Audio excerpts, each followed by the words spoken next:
Hello everyone, and welcome to Tisfoulla Academy. Today we're starting a brand new playlist about Next.js.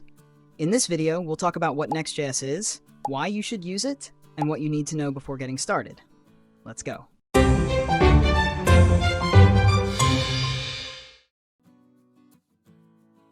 So, what is Next.js? Next.js is a framework built on top of React.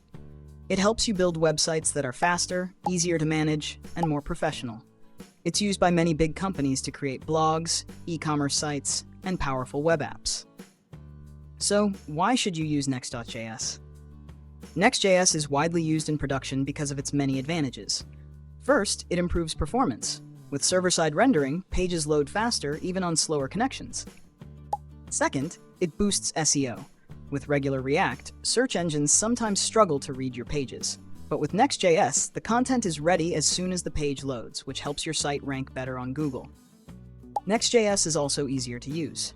Its routing system lets you create pages without complex configuration. And lastly, it handles images automatically. With Next Image, images are compressed and loaded smartly to improve your site's speed. For all these reasons, many companies use Next.js for blogs, e-commerce websites, and modern web apps. Before we begin, you'll need some basic web development knowledge.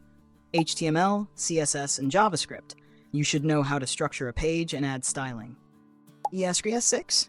It's important to understand arrow functions, promises, and async await. React.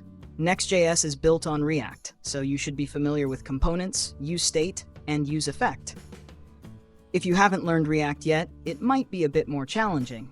But don't worry, you can learn the basics alongside this course.